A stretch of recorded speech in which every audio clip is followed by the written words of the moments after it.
Good morning, lovelies. So today I want to share with you my cozy, quiet time that I do in the morning.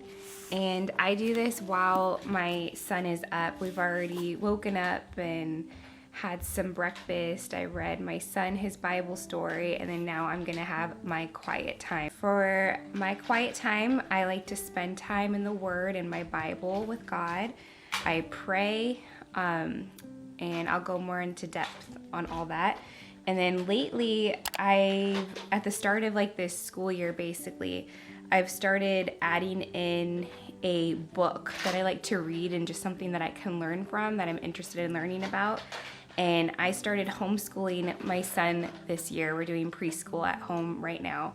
And so I'm wanting to learn more and more about homeschool. So right now I'm reading Home Education by Charlotte Mason, but that book can be switched up and it could be, about just about anything. So as long as it's more of like a nonfiction book that I can learn from. Spend time on my spirit and then also some time on my mind.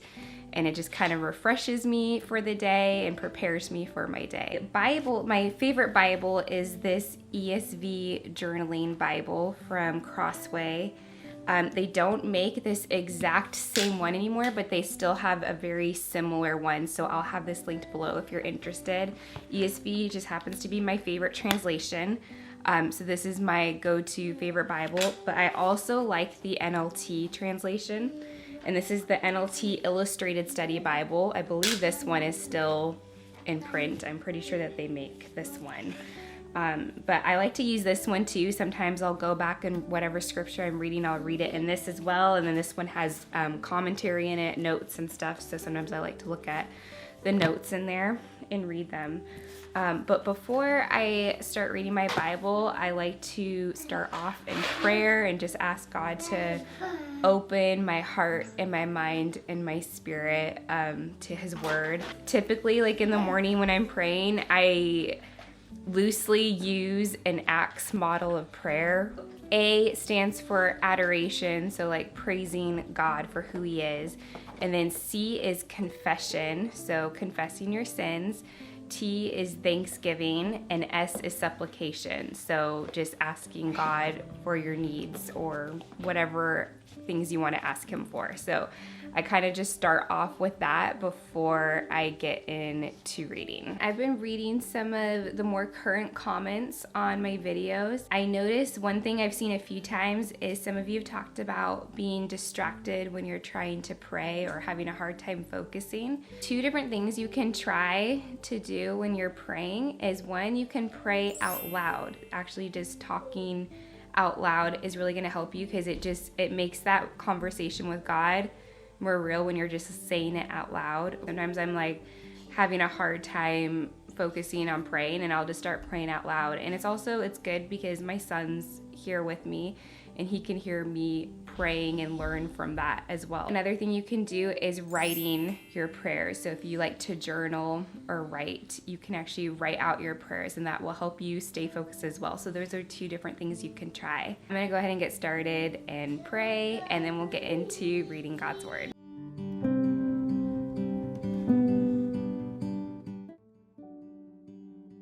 Get over there and play quietly, okay? Okay, so now that I prayed, I'm gonna read my Bible, and I have been working my way through the Psalms right now, so I just read one Psalm a day, sometimes more, but usually I just read one at a time. Sometimes like I said, I'll read over a couple times. I'll read out of the ESV or the NLT, and then sometimes I'll read the other translation and look at the notes like I was saying. So today I'm on Psalm 65. Oh, and real quick, I wanted to say, again, with getting distracted, if you get distracted reading your Bible, try actually reading your Bible out loud rather than just reading it to yourself. Actually say the words out loud, and that might help you to focus more too. Another thing that sometimes helps me, sometimes some people need complete quiet to read and understand. Sometimes other people need like a little bit of a background noise, whether it's white noise or some like really light music in the background. Sometimes that can help. You could put on some worship music, or you can put on, like, I like to listen to classical music in the morning.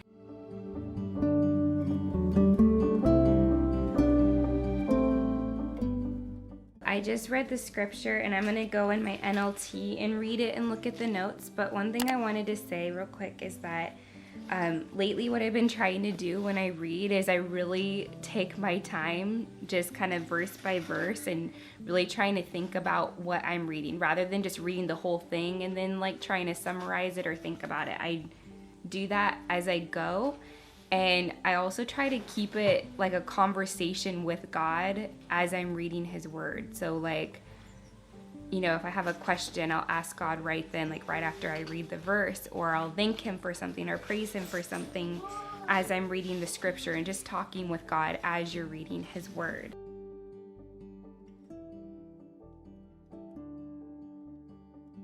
What I gathered from this psalm is really just a song of praise to God for how he has created the earth and how he still holds it together, and how because of all the ways he holds nature together, he provides for us through his nature, and we can praise him for that because he is good and he has chosen us and chosen to provide for us. One verse that stood out to me, just because we're at this time of year in the harvest season, but it says, "You crown the year with a bountiful harvest. Even the hard pathways overflow with abundance." That's Psalm 65:11. The next thing I like to do is spend a few minutes in prayer again, but specifically praying for our country and praying for persecuted believers in different parts of the world. That's something that's like really been on my heart this year. We're actually in scripture, we are told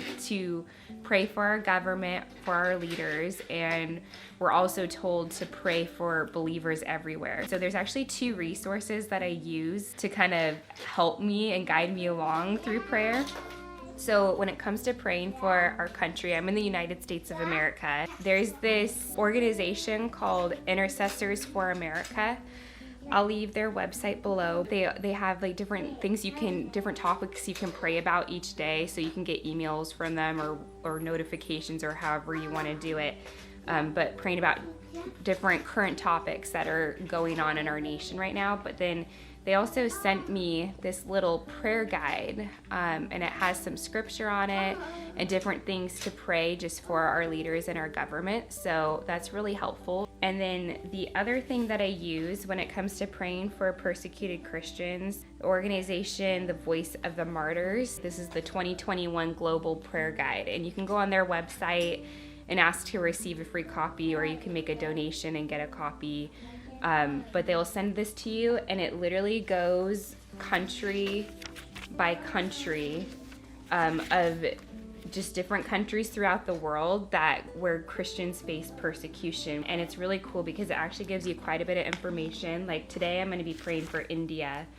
So it kind of gives you an overview of the country, and like it tells you what like the majority of people, like what religion they're a part of. It talks about persecution of Christians and what it looks like for Christians that live in that country. And so you can really get an idea and a look into what's going on in that specific country and how we can be praying for our fellow brothers and sisters in Christ in those nations.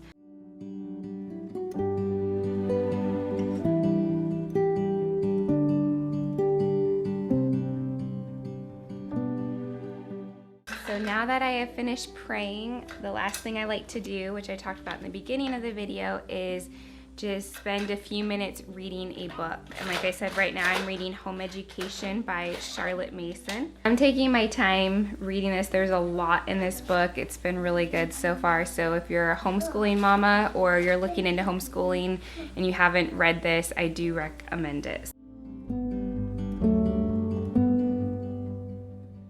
That is my current morning quiet routine. I hope you enjoyed it. If you did, please give it a thumbs up. In the comments below, tell me what your morning quiet time looks like, because I'd love to hear your ideas and what works for you.